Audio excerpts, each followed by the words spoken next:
என்னது? ஆயுஷ் மாத்ரே அடுத்த சில பல மேட்சஸ் ஆட மாட்டாரா? ஆமாங்க. இப்ப அப்படிதான் சொல்லியிருக்காங்க. அப்டேட் இப்படிதான் வந்திருக்குது. எஸ்ஆர்ஹெச்க்கு அகைன்ஸ்டா ஹாம்ஸ்ட்ரிங் தச புடிச்சுக்கிச்சு. ஆனாலும் அத வச்சுட்டு ஆடுனாரு. இப்போ அதன் காரணமா பாருங்க எங்க கொண்டு வந்து விட்டுருக்கு பாத்தியா? அப்படிங்கிற மாதிரியும் இருக்குது. ஆல்ரெடி நேத்தன் எல்லிஸே இன்ஜுரினால போயி, தோனி ஒரு பக்கம் இன்ஜுரினால போயி, இப்போ நல்லா விளையாடுறது ஆயுஷ் மாத்ரேவுக்கும் காயம், இன்ஜுரி கொஞ்சம் மேட்ச் ஆட முடியாது அப்படின்னா, மண்ணை போட்டு மூடிவிடுமாமே அப்படிங்கிற ஒரு ஃபீல் தான் வருது. சரி என்ன பண்ண போறாங்க? ஆயுஷ் மாத்ரே இல்லாம சென்னை சூப்பர் கிங்ஸ் ஆடி தான் ஆகணும். அப்போ அந்த பொசிஷன்ல யாரு ஆடப் போறாங்க? யாருக்கு வாய்ப்பு கிடைக்க போது? தோனி என்னங்க மேட்ச்சுக்கு முன்னாடி ரீல்ஸ்லயும், ஸ்டார் ஸ்போர்ட்ஸ் தமிழ்லயும் பேட் எடுத்து சுத்துறாரு, நெட்ஸ்ல ஆடுறாரு. ஆனா மேட்ச்சுக்கு வந்த பால் இல்லையே அப்படின்னு சொல்றீங்களா? பேசுவோம், பேசுவோம். சில அப்டேட்களோட வந்திருக்கிறேன். ஆயுஷ் மாத்ரே ஆடல அப்படின்னா, யாரு ஆடலாம் அப்படின்னு நான் என்னோட ஒப்பீனியன சொல்லப் போறேன். நீங்க உங்களோட ஒப்பீனியன சொல்லுங்க. சிஎஸ்கேவோட பிளேயிங் 11 கமெண்ட் பண்ணுங்க. வித் தோனி, வித்தவுட் தோனி அப்படின்னு சொல்லிட்டு வீடியோக்குள்ள போலாம். ஓவருக்கு 6 பால் தான். ஆனா நோ பால் போட்டா 7 பால். போடு ஐபிஎல் பாப்பியா? ஜெனில் லேடிஸ் அண்ட் ஜென்டில்மேன், இந்த கிரிக்கெட் தேர்தல் 2026ல ஐபிஎல் 2026ல சென்னை சூப்பர் கிங்ஸோட இன்ஜுரி அப்டேட் ஸ்பெஷல் ஆனந்த் ஆஸ்திரேலியாவிற்கு உங்களை வரவேற்கின்றேன். ஐயோ எனக்கு அது சொல்கிறதுக்கே ஒரு மாதிரி இருக்குங்க இன்ஜுரி அப்டேட்னு. ஏன்னா இன்ஜுரி அது மாதிரி கஷ்டம். வந்து சென்னை சூப்பர் கிங்ஸ்க்கு இந்த நேரத்தில் இன்ஜுரி அப்படிங்கிறதெல்லாமே ரொம்ப ரொம்ப கஷ்டம். இந்த சீசன் ஆரம்பிக்கும் போது நேத்தன் எல்லிஸ்க்கு இன்ஜுரி. என்னடா டெத் ஓவரில் போடுறதுக்கு வச்சிருந்த ஒரு ஆளும் இப்போ காணுமே அப்படின்னு பார்க்கும்போது ஸ்பென்சர் ஜான்சன் எடுத்தாங்க. அதுவும் காயம் வந்து ஸ்பென்சர் ஜான்சன் எடுத்து காமெடி பண்ணாங்க அப்படின்னா, இப்போது தோனிக்கும் இன்ஜூரி, ஆயுஷ் மாத்ரேவும் காலை பிடிச்சிட்டு போயிட்டாரு. கலீல் அகமதும் போயிட்டாரு அப்படிங்கும்போது, இந்த மாதிரிலாம் இருந்ததுன்னா ஒரு டீம் எப்படிங்க பிளே ஆஃப்ஸு சொல்கிறதுக்கே இல்லைங்க. சரி ஓகே இப்போ ஆயுஷ் மாத்ரே வரமாட்டார். தோனிக்கு என்னதாங்க ஆச்சு?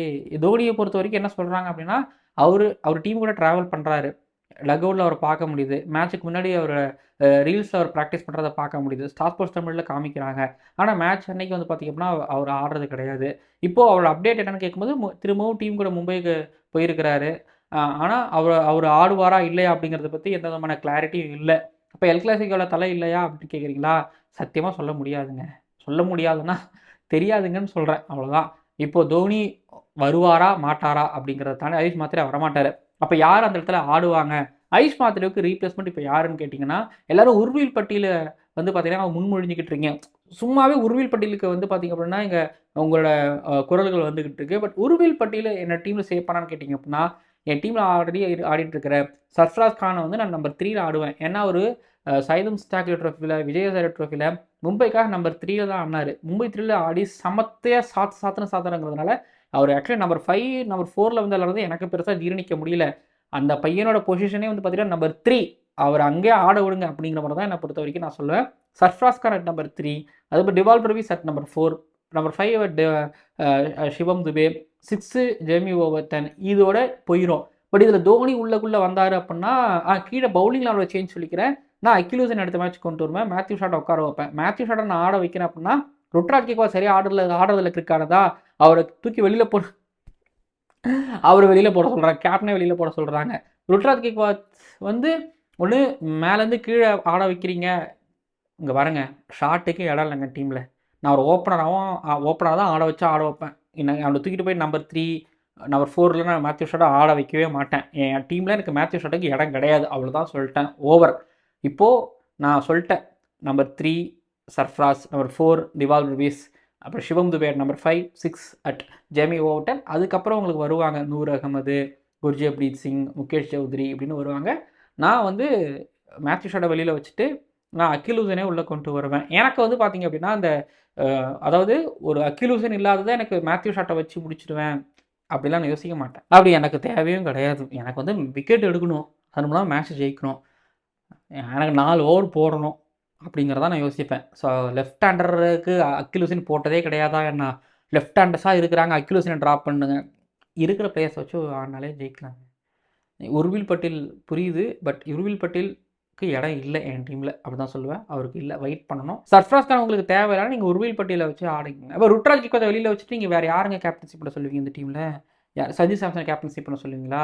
நியாயமாக இருக்குமா சொல்லுங்கள்? ஐயோ நான் அப்படி சொல்கிறது சஞ்சு சாம்சன் கொடுக்குறது தப்பு சொல்ல, பட் ருட்ராஜ் கேக்வாத் அடிக்கலைங்கிறதுனால பாதிலே நீங்கள் அவர் வெளியில் அனுப்பின நியாயமாக இருக்குமா?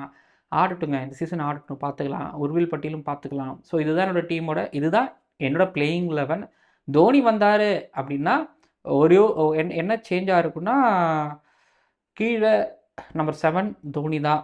மேலே வந்து பார்த்தீங்க அப்படின்னா சர்ஃப்ராஸ் கானோட இடம் பறி போகலாம் மேபி அப்படின்னு நினைக்கிறேன். கீழே குர்ஜப்ரீத் சிங்கோட இடம் கூட மேபி பறி போகலாம் அப்படிங்கிற மாதிரி தான் நான் பார்க்குறேன். ஸோ இதுதான் வந்து பார்த்தீங்க அப்படின்னா சென்னை சூப்பர் கிங்ஸில் இருக்கக்கூடிய வரப்போகிற மாற்றமாக இருக்கும் அப்படின்னு நான் நினைக்கிறேன். நீங்கள் என்ன நினைக்கிறீங்க? ஆயுஷ் மாத்ரே போகிறது பெரிய பெரிய பெரிய இழப்பு தான், அதில் நான் டவுட்டே கிடையாது. ஏன்னா சென்னை சூப்பர் கிங்ஸ் வரையும் எக்ஸ்போஸ் ஆகாமல் இருக்கிறாங்க அப்படின்னா அதுக்கு காரணம் ஆயுஷ் மாத்ரே தான். கீழே சர்ஃப்ராஸ் ஒரு பக்கம் அடிக்கிறாரா, அதுக்கு முன்னாடி இவர் தான் லான்ச் பண்ணுறாரு. சஞ்சு சாம்சன் 100 அடிக்கலாம், ஆனால் அந்த மேட்ச்சில் இவர் தான் லான்ச் பண்ணுறாரு. சஞ்சு சாம்சன் ஒரு மேட்ச்சில் 50 அடிக்கலாம், இந்த மேட்ச்சில் இவர் தான் லான்ச் பண்ணுறாரு. ஸோ இனிஷியலாக அடிக்கிறது இருக்குல்ல, ஃபாஸ்ட் பவுலரை குத்தி போட்டார்னா புல்லு, தூக்கி ஸ்பின்னர் போட்டார்னா 6. அண்டர்-19 வேர்ல்டு கப்பில் ஆயுஷ் மாத்ரே ஒரு பக்கம் சொதப்படுறதை பார்க்கும்போது என்னடா சென்னை சூப்பர் கிங்ஸ் இவரை எடுத்து வச்சிருக்கிறாங்களே, என்ன பண்ண போகிறாங்கன்னு யோசிக்கும்போது வந்து இந்த குட்டை பையன் குட்டை பையன் கட்டையால் அடிப்பான் அப்படிங்கிற மாதிரி அடிச்சுக்கிட்டு இருந்தார் ஆயுஷ் மாத்ரே. எனக்கு ரொம்ப மிஸ் பண்ணுறாங்க அவர் நடராஜா சிக்ஸர்ஸ், அவர் புல் ஷாட் சிக்ஸர்ஸ்லாம் ரொம்ப ரொம்ப மிஸ் பண்ணுறேன். அதாவது ஃப்ரண்ட் ஆஃப் ஸ்கொயர்னு அடிப்பார், பிஹைண்ட் த ஸ்கொயர்னு அடிப்பாருங்கும் போது கம்ப்ளீட்டாக மிஸ் பண்ணுறாங்க. அவர் தான் நல்லா ஸ்ட்ரைக் ரேட்டில் ஆடிட்டு இருக்காரு. அவருக்கு ரீப்ளேஸ்மெண்ட் கண்டிப்பாக யாரும் இல்லை. பட் ஆனால் அந்த பொசிஷனில் நம்பர் 3 சர்ஃப்ராஸ் கான் தான் ஆடி ஆகணும்னு நான் நினைக்கிறேன். நீங்கள் என்ன நினைக்கிறீங்கிறது கீழே வந்து கமெண்ட் பண்ணுங்கள். தோனி எவ்வளோ சீக்கிரத்தில் வராரோ அவ்வளோ சீக்கிரத்தில் ரொம்ப நல்லது.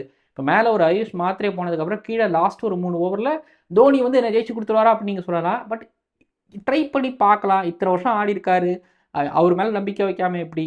ஸோ அதனால் தோனி அந்த இடத்துல வந்தால் பெட்டராக இருக்கும்னு நான் நினைக்கிறேன். அவரை வந்து வெறும் நம்மளுக்கு நெட்ஸ்லையும் ரீல்ஸ்லையும் வீடியோலையும் ஸ்டார் ஸ்போர்ட்ஸ் தமிழ்லையும் தான் கண்ணில் காமிச்சிட்டே இருக்கிறாங்க. ஸ்டார் ஸ்போர்ட்ஸ் தமிழில் மேட்ச்சில் அவரை பார்க்க முடியறதில்ல. பார்ப்போம் எல் கிளாசிக்கோ மும்பை வான்கடே அங்கே களமிறங்கி ஃபினிஷிங் ஸ்டைல் அப்படிங்கிற மாதிரி கொடுக்குறாரான்னு பார்ப்போம். சரி, இது ஒரு பக்கம் ஓகேங்களா.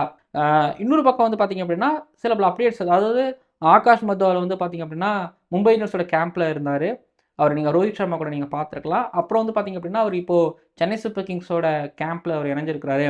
அவர் எஸ்ஆர்ஹெச் மேட்ச் அப்போது சிஎஸ்கேவோட ஹோட்டலில் அவர் ஹைதராபாத் அவர் பார்க்க முடிஞ்சது அப்படிங்கிற மாதிரி கேள்விப்பட முடிஞ்சிச்சு. ஸோ இப்போ அவர் வந்து பார்த்திங்க அப்படின்னா மும்பைக்கும் போயிருக்கிறாருங்கிற மாதிரி கேள்விப்பட முடியுது. அதுக்கப்புறம் வந்து பார்த்திங்கன்னா ஹங்கரேக்கர் அண்டர்-19 சாம்பியன் இருக்கார்ல, அவர் வந்து பார்த்திங்க அப்படின்னா மும்பையில் ட்ரையல்ஸில் சென்னை சூப்பர் கிங்ஸ் டீம் கூடவே இருக்கார் அப்படிங்கிறதையும் கேள்விப்பட முடியுது. ஐயா, நீங்கள் வந்து இந்த ஆகாஷ் மத்வால் ஹங்கரேக்கர் இவங்கெல்லாம் எடுக்க வேணாம் சாமி, ஆல்ரெடி நீங்கள் ராமகிருஷ்ணா கோஷை உட்கார வச்சுருக்கீங்க சாமி, அவரை வேணால் ஆட வைங்க சாமி அப்படிங்கிற மாதிரி தான் நான் சொல்லுவேன். ஓகே புரியுது. இந்த இன்ஜுரி பிரச்சனை எல்லாருக்கும் வருதுங்கிறதுனாலயா? வெயில் அடிக்குது எல்லா இடத்துலையும், அது ஒன்று தெரியுது. அது வெயிலுக்கு ஏற்ற மாதிரி இந்த இன்ஜுரி மேனேஜ்மெண்ட் சென்னை சூப்பர் கிங்ஸில் இருக்கணும். ஆக்சுவலி ஆயுஷ் மாத்ரேவே நான் ஆடுறேன்னு சொன்ன மாதிரி இருந்த மாதிரி கேள்விப்பட முடிஞ்சிச்சு. நான் ஆடுறேன்ப்பா பரவாயில்ல, நான் வந்து முடிச்சு கொடுத்துட்டு போகிறேன், நான் விளாட்றேன் என்னால் முடிஞ்ச வரைக்குங்கிற மாதிரி அவர் ஆடினதும் பார்க்க முடிஞ்சிச்சு. ஆக்சுவலி அவர் சொன்னாரான்னு தெரில, சொன்ன மாதிரி கேள்விப்பட முடிஞ்சிச்சு. ஒருவேளை அவர் தான் சொன்னார் அப்படின்னா ஓகே. ஆனால் அவர் சொன்னாலும் தம்பி எங்கே பாரு, எனக்கு நீ தேவை, இந்த மேட்ச்சை விடு, இனி இந்த டோர்னமெண்ட் முழுக்க எனக்கு தேவை, ஜெயிக்கிறதுக்கு எனக்கு தேவைன்னு சொல்லி அவரை தலையிலே அடிச்சு உள்ளே போய் உட்கார வச்சுருந்துருக்கணும். ஆனால் அவர் விளாட விட்டதுக்கப்புறம் அப்புறம் குயிக் சிங்கிள் ஒன்று ருட்ராஜ் கேக்வாத் எடுக்க வச்சாரு பாருங்க. ஐயோ எப்பா எனக்கே பிடிச்சிச்சு அப்படிங்கிற மாதிரி எனக்கு இருந்துச்சு. சொல்லும் போதே எனக்கு ஒரு மாதிரி இருக்குது. ஓகே, நல்ல ஒரு கிரிக்கெட்டர், நல்ல ஒரு வர வேண்டிய ஒரு பிளேயரை இழந்தாச்சு சென்னை சூப்பர் கிங்ஸ் இந்த சீசன். இதுக்கப்புறம் அவர் வந்து எத்தனை மேட்சுங்க சொல்லுங்கள், எத்தனை மேட்சுங்க இருக்க போகுது? எனக்கு தெரிஞ்சு 3-4 மேட்ச் போமா, ஆல்ரெடி ஒரு 4-5 மேட்ச் விளாண்டாச்சா, இப்போ இன்னொரு ஒரு 3 மேட்ச் போச்சுன்னா இன்னொரு அடுத்த ஒரு எத்தனை மேட்ச் இருக்க போகுது? ஒரு 6-7 மேட்ச் இருக்கும், 6 மேட்ச் இருக்கும்னு நினைக்கிறேன். 6 மேட்ச் இருக்கும். அந்த 6 மேட்ச் ஜெயிச்சா எப்படி பிளே ஆஃப்ஸுக்குள்ள போகிறதுக்கு வாய்ப்பு இருக்கா? ஏதாவது ஒன்று தோப்பாங்க, முடிஞ்சிச்சுங்க, அவ்வளோதாங்க. பார்ப்பங்க. இந்த மத்வால் அப்புறம் வந்து இந்த ஹங்கரேக்கர்லாம் எடுக்கிறதெல்லாம் தாண்டி எடுத்து வச்சுக்கிட்டு மறுவாதையாக ராமகிருஷ்ணா கோஷ் ஆட வைங்க பாஸு, டெத் ஓவரில் போட்டு கொடுப்பார் பாஸ். அவரால் இப்போ உங்களுக்கு என்னங்க, டெத் ஓவரில் கம்போஸ் போடுறாரு, நல்லா போட்டார், சூப்பராக போட்டார், அதை பார்க்க முடிஞ்சிச்சு. உங்களுக்கு முகேஷ் சௌத்ரி உதவாங்கிறாரு. அப்போது அதுக்காக ஆகாஷ் மத்வாலானும் எடுக்கலானுங்கிற மாதிரி யோசிக்கிறீங்களா? சரி ஓகே, ஆனால் ராமகிருஷ்ணா கோஷுக்கு எதாவது மேட்ச் கொடுங்க பாஸு, நல்ல ஆல்ரவுண்டர் பாஸ் அப்படின்னு நான் சொல்லுவேன். இல்லைங்க, அந்த தோனி வரல அப்படின்னா உங்களுக்கு ஒரு இடம் ஏதாவது காலியாக இருக்குது அந்த இடத்துல அப்படின்னா ராமகிருஷ்ணா கோஷ் ஆட வைங்க. அந்த துபேக்கு அப்புறம் ஒரு பொசிஷன் இருக்குல்ல, அந்த பொசிஷனில் அவர் ஆட வைங்க. ஜாமி ஓட்டன் ராமகிருஷ்ணா கோஷ் ஆனால் நல்லாவும் தானே இருக்கும், நல்லா தானே இருக்கும். சரிங்க, பாருங்கள். எனக்கு வந்து சென்னை சூப்பர் கிங்ஸில் ஆயுஷ் மாத்ரே இல்லாததை பார்க்கும்போது ரொம்ப கஷ்டமாக இருக்குது. என்ஜாய் பண்ண லவ்லியாக இருந்துச்சு அவரோட மேட்சஸ். முக்கியமாக சென்னை சூப்பர் கிங்ஸோட அன்புடனில் சேப்பாக்கில் வந்து அவர் ஆடும்போது நல்லா இருந்துச்சு. மிஸ் பண்ணுறேன். ஓகே, என்னோடய பிளேயிங் 11 நான் சொல்லிட்டேன் ஓகேங்களா. திரும்ப ரிப்பீட் பண்ண playing 11: Sanju Samson, Ruturaj Gaikwad, Sarfaraz Khan, Dewald Brevis, Shivam Dube, Jamie Overton, Gurjapneet Singh, Noor Ahmad, Mukesh Choudhary, அப்புறம் அன்சுல் கம்போஜ், இம்பாக்ட் சப்பா, நான் அகில் ஹுசைனை நான் கொண்டு வருகிறேன். தோனி வந்தால் நான் கண்டிப்பாக ஒரு ஒரு யார் பிளேஸ் ஒரு பவுலரோட பிளேஸில் நான் கை வைப்பேன். இல்லை சர்ஃப்ராஸ் கூட வெளியில் உட்கார வைக்க வேண்டிய நிலைமைக்கு வருவான். வந்துட்டு ஒரு முடிவு எடுப்போம் அப்படிங்கிற மாதிரி நான் நினைக்கிறேன். ஓகேங்களா? சரிங்க, வீடியோ நிறைவடைகிறது. ஆயுஷ் மாத்ரே மிஸ் யூ, சீக்கிரம் வாப்பா அப்படின்னு நான் சொல்லுவேன். அப்புறம் உங்களை பிளேயிங் 11 கமெண்ட் பண்ணுங்கள். ஓகேங்களா? சரிங்க, மறக்காமல் சப்ஸ்கிரைப் பண்ணுங்கள், பக்கத்தில் பெல் ஐக்கானை கிளிக் பண்ணுங்கள். பார்க்கலாம் அடுத்த வீடியோக்களில்.